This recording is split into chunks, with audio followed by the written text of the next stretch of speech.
Economics की class में topic third विदेशी विनिमय बाजार एवं विनिमय दर के बारे में अध्ययन चल रहा है। पिछली क्लास में विनिमय के अंतर्गत विदेशी विनिमय का अर्थ और विदेशी विनिमय के बाजार के बारे में विस्तृत रूप से चर्चा हुई। इसके अलावा विदेशी विनिमय बाजार की मुख्य क्रियाएं कि विदेशी विनिमय बाजार में कौन कौन सी क्रियाएं होती है इसके बारे में भी देखा। उसके अंतर्गत धन का हस्तांतरण, साख का कार्य और सौदे की पेशबंदी करना, ये सारे विदेशी विनिमय बाजार की मुख्य क्रियाओं के अंतर्गत आता है। आज विनिमय दर से आशय के बारे में देखेंगे। छोटा क्वेश्चन पूछ लिया जाता है कि विनिमय दर किसे कहते हैं एवं विनिमय दर का निर्धारण किस प्रकार से होता है, संक्षेप में समझाइए या विस्तृत रूप में बताइए। तो आज सबसे पहले विनिमय दर से आशय, हेडिंग डालिए विनिमय दर से आशय।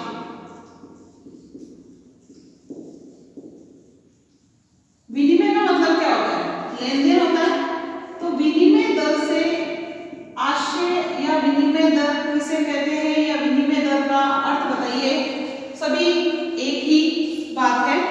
तो विनिमय दर के अंतर्गत या इसका मतलब से ये होता है कि विनिमय के अनुपात से होता है।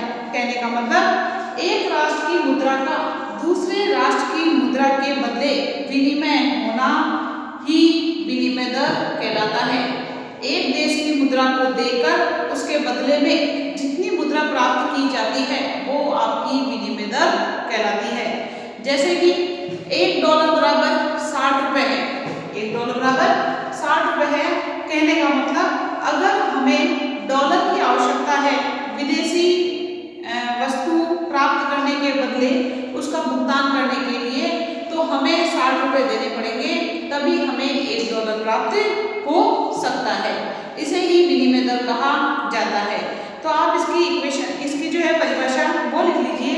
विनिमय दर से आशय विनिमय दर से आशय उस अनुपात से है, उस अनुपात से है। विनिमय दर से आशय उस अनुपात से है जिस अनुपात में एक राष्ट्र की मुद्रा को, जिस अनुपात में एक राष्ट्र की मुद्रा को दूसरे राष्ट्र की मुद्रा में, एक राष्ट्र की मुद्रा को दूसरे राष्ट्र की मुद्रा में, मुद्रा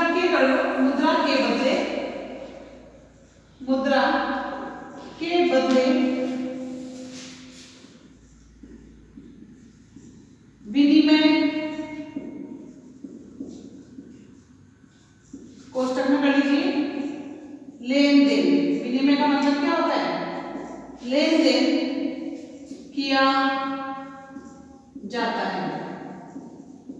यह आपके विनिमय दर की परिभाषा है कि विनिमय दर से आशय उस अनुपात से है जिस अनुपात में एक राष्ट्र की मुद्रा को दूसरे राष्ट्र की मुद्रा के बदले विनिमय यानी लेन देन किया जाता है। उदाहरण लिख लीजिए इसमें। उदाहरण $1, ये डॉलर का निशान है, कोष्टक में डॉलर कर लीजिए। $1 बराबर 60 रुपए। यानी हमें अगर $1 की आवश्यकता है तो 60 रुपए देने होंगे। ये तो मैंने ऐसे लिख दिया है। वर्तमान में $1 बराबर 60 रुपये नहीं है, वर्तमान में $1 बराबर 73 रुपये 68 पैसे है। कहने का मतलब 73 रुपये 68 पैसे दे के हम $1 प्राप्त कर सकते हैं। कहने का मतलब हमारी मुद्रा की वैल्यू लगातार कम होती चली जा रही है। पहले हमें $1 प्राप्त करने के लिए 60 रुपये देने पड़ते थे, अब उसी $1 को, पहले भी $1 प्राप्त हो रहा था, अभी भी $1 प्राप्त हो रहा है, लेकिन अब हमें $1 प्राप्त करने के लिए 73 रुपये 68 पैसे देने पड़ते हैं। इस प्रकार इस अनुपात को जो है, इस अनुपात को दो प्रकार से व्यक्त किया जा सकता है। इस अनुपात को दो प्रकार से व्यक्त किया जा सकता है। इस डेफिनेशन को आप नोट डाउन कर लीजिए। विनिमय दर से आशय उस अनुपात से है जिस अनुपात में एक राष्ट्र की मुद्रा को दूसरे राष्ट्र की मुद्रा के बदले विनिमय यानी लेन देन किया जाता है। और उदाहरण हो गया आपका $1 बराबर 60 रुपये। वर्तमान में इसे मैं आपको बता दूंगी भी, या यहाँ लिख सकते हैं। वर्तमान में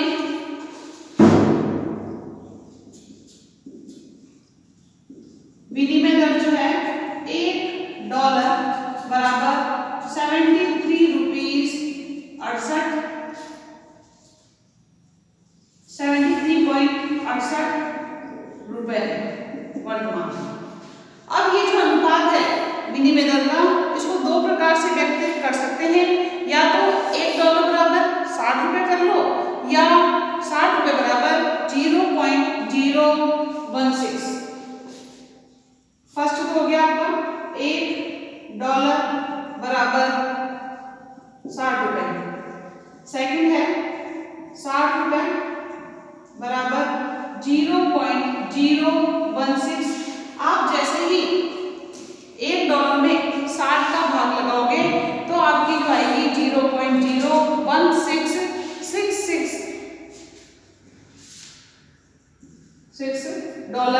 आएगी। इस प्रकार इसे दो रूपों में या दो अनुपात में व्यक्त कर सकते हैं।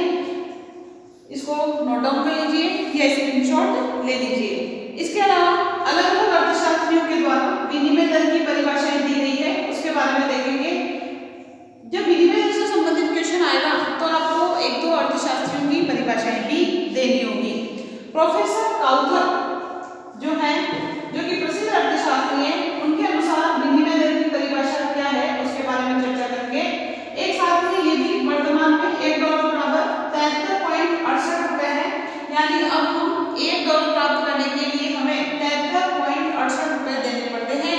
कहने का मतलब हमारी मुद्रा की वैल्यू धीरे धीरे लगातार कम होती चली जा रही है।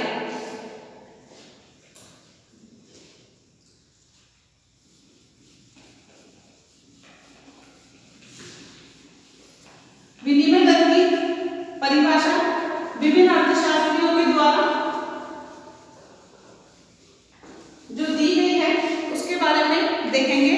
प्रोफेसर काउथर जो कि विभिन्न अर्थशास्त्रियों में काफी जाने पहचाने अर्थशास्त्री माने जाते हैं, उन्होंने विनिमय दर की परिभाषा क्या बताई है कि एक देश की इकाई के बदले में दूसरे देश की कितनी इकाइयां या कितनी मुद्रा की इकाइयां मिल सकती है, यही उसकी माप है। तो प्रोफेसर काउथर के अनुसार, प्रोफेसर काउथर के अनुसार विनिमय दर की परिभाषा के बारे में देखेंगे।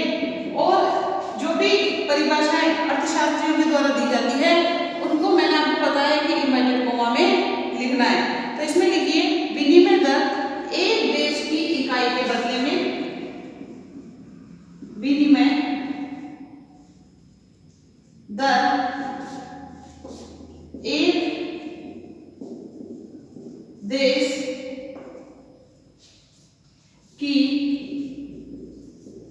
इकाई के बदले, एक देश की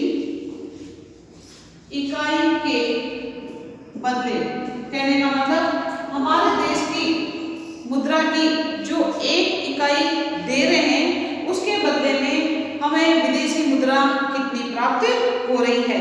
तो एक इकाई के बदले में दूसरे देश की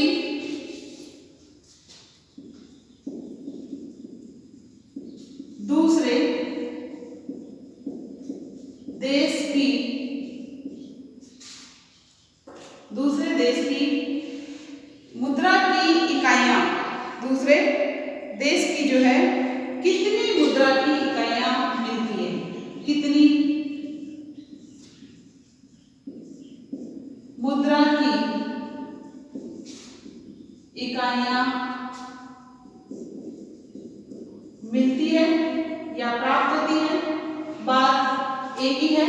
तो हमारे देश की इकाई के बदले में जितना पैसा हम दे रहे हैं उसके बदले में विदेशी मुद्रा की कितनी इकाइयां हमें प्राप्त होती है, उसकी माप है, उसकी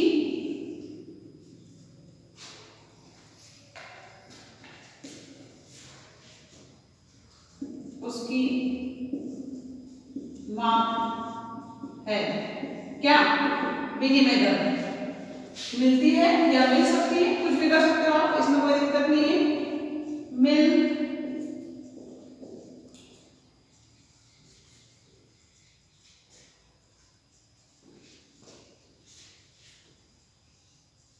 मिल सकती है, देखो मिलती है या मिल सकती है,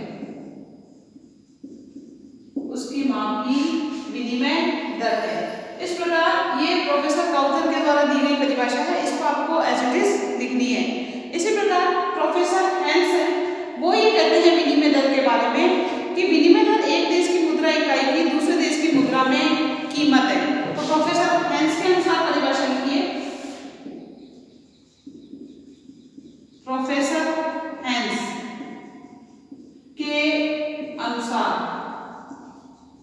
ये भी अर्थशास्त्र के अर्थशास्त्रियों में, इन अर्थशास्त्रियों का भी काफी जाना पहचाना नाम है। इन्होंने भी अर्थशास्त्र के अध्ययन में काफी महत्वपूर्ण भूमिका दी है और बहुत सारे विचार स्पष्ट किए हैं। तो इनके अनुसार लिखिए, विनिमय दर एक देश की मुद्रा इकाई की, एक देश की मुद्रा इकाई की,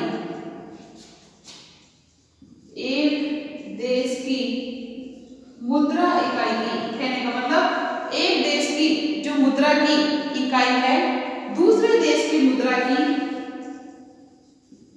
दूसरे देश की मुद्रा की कीमत, मुद्रा में कीमत है, मुद्रा में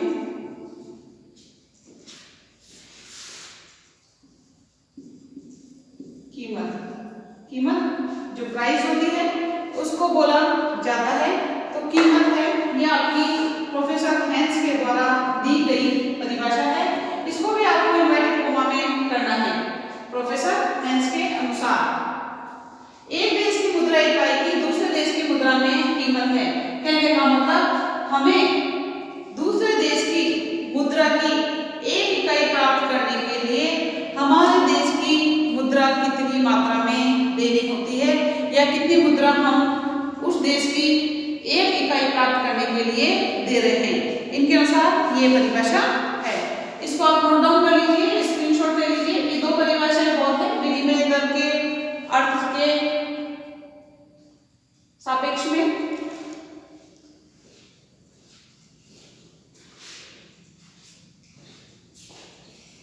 इसके बाद बात करेंगे, विनिमय दर भी दो प्रकार की होती है। एक तो होती है तात्कालिक विनिमय दर और एक होती है अग्रिम विनिमय दर। इसके बारे में भी देख लीजिए, छोटा क्वेश्चन कई बार आ जाता है, तात्कालिक विनिमय दर किसे कहते हैं, अग्रिम विनिमय दर किसे कहते हैं। तो विनिमय दर में दो प्रकार हैं, एक तो है आपका तात्कालिक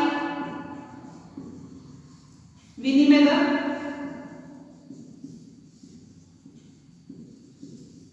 और है आपका एक अग्रिम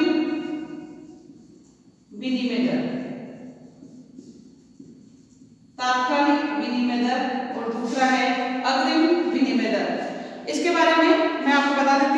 क्वेश्चन कई बार आ जाता है।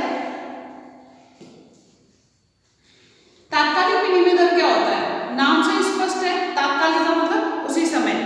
विनिमय दर से या तात्कालिक विनिमय दर से आशय जिस पर बैंक विदेशी भुगतान की व्यवस्था करते हैं। जिस पर यानी तात्कालिक विनिमय दर जो वह दर होती है जिस पर बैंक विदेशी भुगतान की व्यवस्था करते हैं। एक दिए हुए समय पर तात्कालिक क्रय विक्रय की दर को तात्कालिक विनिमय दर कहा जाता है। मतलब एक समय दिया हुआ होता है, उस दिए हुए समय पर जो तात्कालिक विनिमय दर होगी उस क्रय विक्रय जो होता है खरीदना और जो बेचना होता है। $1 लेने के लिए हमें 60 रुपए देने पड़ रहे थे, 65 रुपए देने पड़ रहे थे या 73.68 रुपए जो कि अभी के हैं। तो एक दिए हुए समय में जो तात्कालिक विनिमय दर होती है उस समय उसके क्रय विक्रय की जो दर होगी वो क्रय विक्रय की दर ही तात्कालिक विनिमय दर कहलाएगी। और तात्कालिक का मतलब होता है उसी समय। ठीक है, तो इसके बारे में मैं आपको नोट्स भेजूंगी, तब आप इसके बारे में लिख सकते हैं। सिर्फ आपको इतना ही ध्यान रखना है, तात्कालिक विनिमय दर का मतलब वह दर होता है जिस पर या जिस दर पर बैंक विदेशी भुगतान की व्यवस्था करते हैं।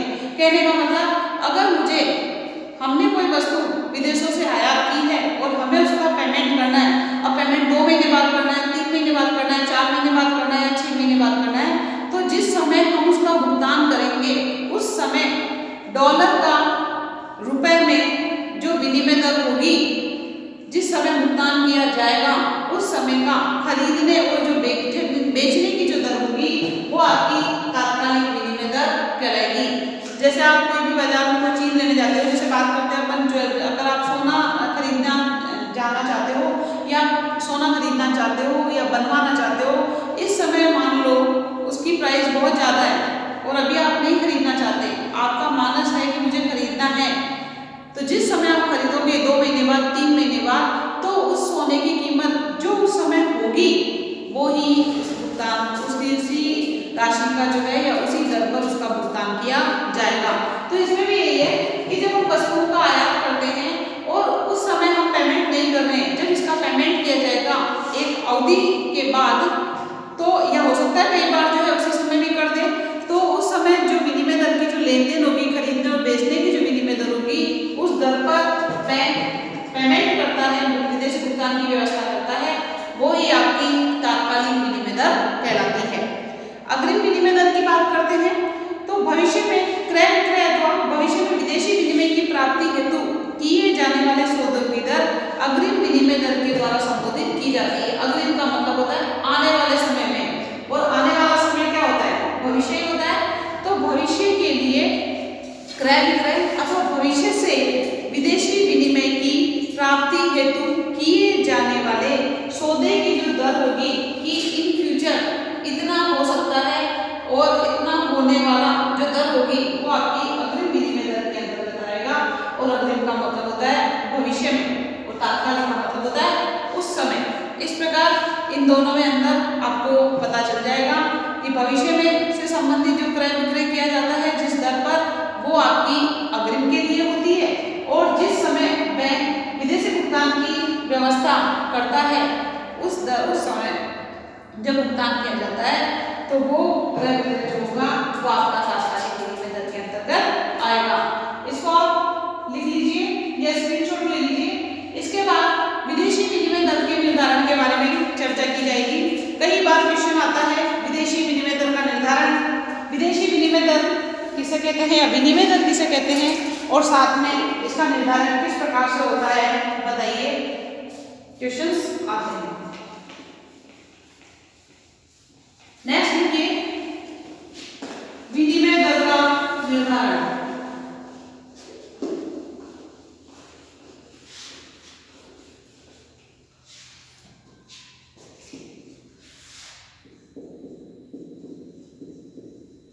विदेशी विनिमय तो कौन सा करता है? विदेशी बाजार पढ़ रहे हैं तो आपका विदेशी विनिमय दर ही आएगा।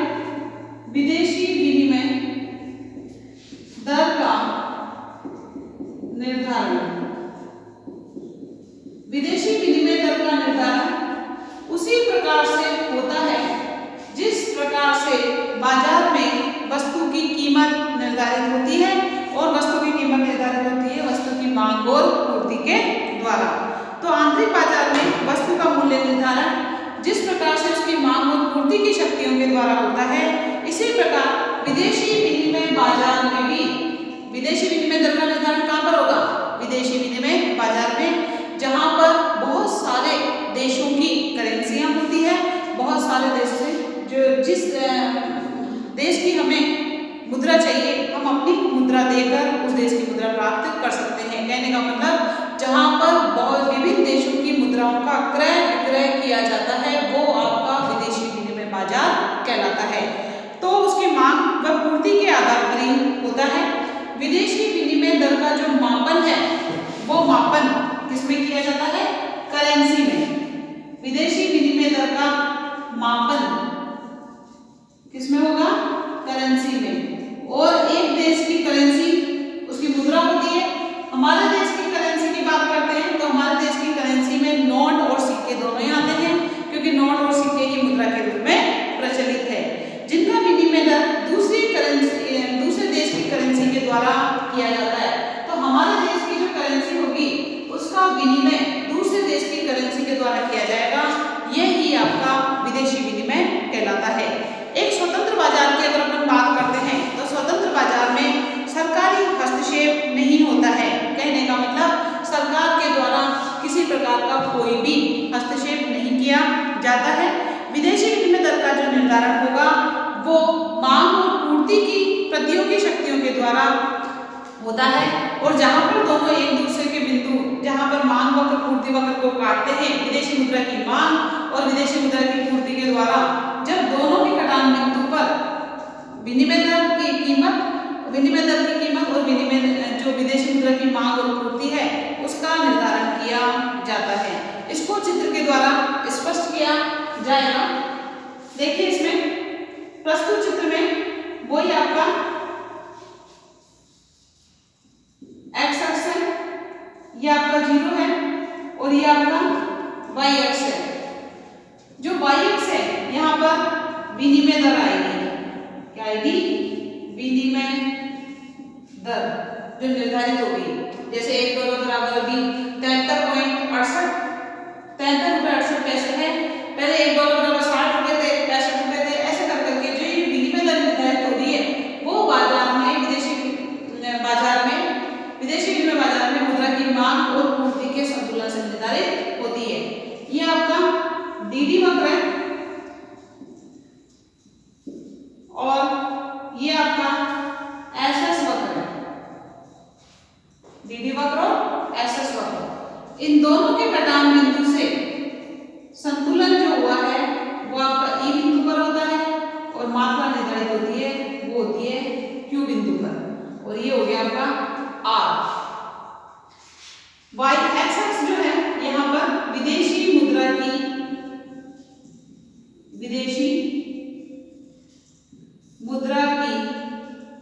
मांग व पूर्ति, विदेशी मुद्रा की क्या है? मांग व पूर्ति 0x अक्ष पर दर्शाई जाती है। अब यहां पर देखिए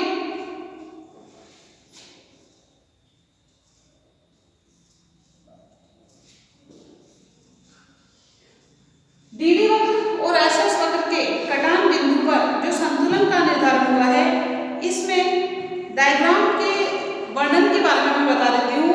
प्रस्तुत चित्र में विदेशी मुद्रा की मांग और पूर्ति 0x अक्ष पर दर्शाई गई है और 0y अक्ष पर आपका जो है विनिमय दर का निर्धारण बताया गया है।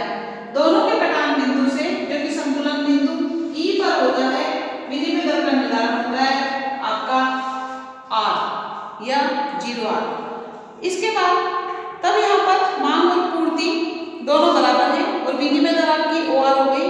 इस बिंदु पर निर्धारित दर को समता दर कहा जाता है। ये जो बिंदु होती है, इस बिंदु पर जो निर्धारित दर होती है वो क्या कहलाती है? आपकी समता दर। समता दर कहने का मतलब $1 बराबर 73.68 पैसे, 73 रुपए 68 पैसे है। तो यहाँ पर ये जो 73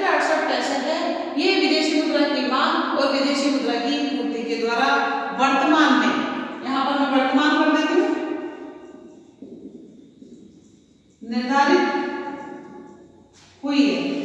अब क्या होगा इनमें, देखिए आगे, इस बिंदु पर निर्धारित दर को क्या कहेंगे, समता दर कहते हैं। यदि विदेशी मुद्रा की मांग में कोई परिवर्तन ना हो, यानी हम विदेशी मुद्रा की मांग नहीं कर रहे हैं लेकिन हमारे द्वारा विदेशी मुद्रा की पूर्ति ज्यादा प्राप्त हो गई है, और वो विदेशी मुद्रा की पूर्ति हमें कहां से हुई है, ज्यादा मात्रा में निर्यात करने के कारण। तो आपका मांग वक्र तो ऐसे रहेगा, और ये जो पूर्ति वक्र है ये नीचे की तरफ शिफ्ट हो जाएगा, क्योंकि पूर्ति क्या हो गई, बढ़ गई, और ये पूर्ति बढ़कर क्या हो गई, S1 S1। मांग में वृद्धि नहीं हुई विदेशी मुद्रा की मांग में, क्यों, क्योंकि हमारे आयात तो स्थिर ही है, हमने निर्यात को ज्यादा मात्रा में बढ़ा दिया। तो यहाँ पर देखो जो संतुलन बिंदु है वो कहां पर आएगा, E1 पर, और विनिमय दर जो गिरकर R1 पर आ जाएगी, और ये आपकी विदेशी मुद्रा की मात्रा Q से क्या हो जाएगी, Q1 हो जाएगी। कहने का मतलब अगर ज्यादा मात्रा में विदेशी मुद्रा की पूर्ति हमारे पास ज्यादा हो जाती है, हम ज्यादा मात्रा में निर्यात कर देते हैं, तो देखो विनिमय दर गिरकर $1 बराबर 70 रुपए भी हो सकती है, $1 बराबर 65 रुपए भी हो सकती है, क्योंकि हमारे पास विदेशी मुद्रा की पूर्ति ज्यादा मात्रा में हो गई। इसी प्रकार अगर पूर्ति को तो स्थिर रखते हैं और विदेशी मुद्रा की मांग में वृद्धि कर देते हैं, कहने का मतलब हमारे निर्यात तो है स्थिर और हमारे आयात क्या हो गए, बढ़ गए। आयात जब बढ़ जाएंगे तो ये देखो आपका डी वक्र ऊपर की तरफ शिफ्ट हो जाएगा, और ऊपर की तरफ शिफ्ट होकर क्या हो जाएगा, D1 हो जाएगा। अब D1 S को कहां पर काट रहा है, ये काट रहा है आपका E1 E2 पर, यहाँ E2 कर देना। तो ये देखो संतुलन आपका E2 पे विदेशी विनिमय यानी विदेशी मुद्रा की मांग के बढ़ने पर और पूर्ति के स्थिर रहने पर, अब देखो आप जो है विनिमय दर जो है बढ़ गई, विनिमय दर बढ़कर कितनी हो गई, OR2 हो जाती है, और यहाँ पर विनिमय दर भी बढ़ गई, और हमारी विदेशी मुद्रा की जो मांग और पूर्ति है वो यहाँ पर आ जाएगी, और वो हो जाएगा आपका Q2। इस प्रकार इस डायग्राम को आप बना ले लो, इसमें कुछ नहीं करना है, पहले डी वक्र और एस वक्र का कटान बिंदु बताना है, संतुलन दर बतानी है, समता दर हो जाएगी आपकी। इसके बाद डी वक्र को स्थिर रखते हुए पूर्ति वक्र में यानी निर्यात बढ़ गए, और जब निर्यात बढ़ गए आपके और आयात स्थिर है तो विनिमय दर गिरकर नीचे आ जाएगी, जैसे कि $1 बराबर 70 रुपए मान लीजिए, 65 रुपए मान लीजिए, कुछ भी 73 रुपए की अपेक्षा। इसके बाद देखो क्या होगा, अपन ने पूर्ति को तो स्थिर रखा, विदेशी मुद्रा की पूर्ति को यानी निर्यात तो हमारा स्थिर है, लेकिन हमने आयात ज्यादा मात्रा में कर ली। जब आप ज्यादा मात्रा में आयात करोगे तो विदेशी मुद्रा की मांग भी आपको ज्यादा करनी पड़ेगी उनका भुगतान करने के लिए। जब हम विदेशों से ज्यादा मात्रा में विदेशी मुद्रा की मांग करेंगे तो हमारी मुद्रा की वैल्यू कम हो जाएगी और विनिमय दर बढ़ जाएगी, जैसे कि $1 बराबर 80 रुपए मान सकते हैं इस डेटा को लेने पर, या 75 रुपए मान सकते हैं, कहने का मतलब हमारी मुद्रा की वैल्यू और ज्यादा घट गई। इस प्रकार विनिमय दर का निर्धारण होता है, ये आपको एचएस बनाना है। इस डायग्राम का वर्णन बता दिया मैंने आप लोगों को। अब विनिमय दर के निर्धारण का अध्ययन मुख्यतः, जब विनिमय दर का जो निर्धारण किया गया है इसका मुख्यतः 2 दशाओं के अधीन किया जाता है। 2 दशाएं हैं जहां पर विनिमय दर का निर्धारण होता है। एक तो है जब देश में स्वर्ण मान प्रचलित हो, एक तो है जब देश में स्वर्ण मान, कल बताया था मैंने आपको, स्वर्ण मान पहले जो है स्वर्ण सोने में ही लेन देन किया जाता था। जब आप विदेशी वस्तु मंगा रहे हो तो विदेशी करेंसी में आपको देने की आवश्यकता नहीं होती थी, आप उसका भुगतान सोने में दे सकते थे। तो जब देश में स्वर्ण मान प्रचलित हो, एक तो इस विधि से विनिमय दर का निर्धारण किया जाता है, और दूसरा था आपका जब देशों में अपरिवर्तनीय पत्र मुद्रा का प्रचलन, जब देशों में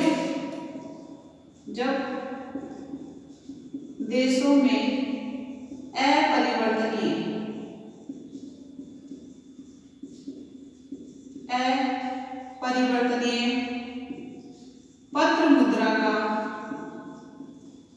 प्रचलन हो। अपरिवर्तनीय क्या होती है, नहीं की जा सकती, वो अपरिवर्तनीय पत्र मुद्रा का प्रचलन हो। ये दोनों ही विधियां विनिमय दर के निर्धारण के लिए काम में ली जाती है। यह इसके दो दशाएं होती है। इसके बारे में चर्चा नेक्स्ट क्लास में करेंगे। यदि दोनों देश स्वर्ण या रजत मान पर आधारित हो, यानी लेने वाला और देने वाला, जो दो देश हैं जहां पर वस्तुओं का आयात और निर्यात हो रहा है, दोनों देशों में अगर सोना या चांदी प्रचलित है तो विदेशी विनिमय का निर्धारण दोनों मुद्राओं की समानता के द्वारा होता है। इसी कारण से स्वर्ण या रजत मान की जब प्रचलित था, जब सोने में लेन देन या चांदी में लेन देन किया जाता था, उस समय दोनों की जो विनिमय निर्धारण की जो दर है, वो विनिमय निर्धारण को सिद्धांत को टंकण मूल्य समता सिद्धांत कहा जाता था। जब दोनों देशों में स्वर्ण मान या रजत मान प्रचलित हो, उस समय जब दोनों देशों में विनिमय दर किया जाता था, विनिमय दर का निर्धारण होता था, वो होता था टंकण समता सिद्धांत कहा जाता था। और जब दो देशों में अपरिवर्तनीय, जो कि आपकी सेकंड वाली है, इस पत्र मुद्राएं चलन में हो, तो वहां पर विनिमय दर का निर्धारण दोनों मुद्राओं की क्रय शक्ति समता के आधार पर होगा। कहने का मतलब जब इस विधि से होता है तो वो कहलाता था टंकण समता सिद्धांत। क्या कहलाएगा? टंकण समता सिद्धांत। और जब आपका अपरिवर्तनीय पत्र मुद्रा के आधार पर विनिमय दर का निर्धारण हो रहा है तो वो होएगा आपका क्रय शक्ति समता सिद्धांत।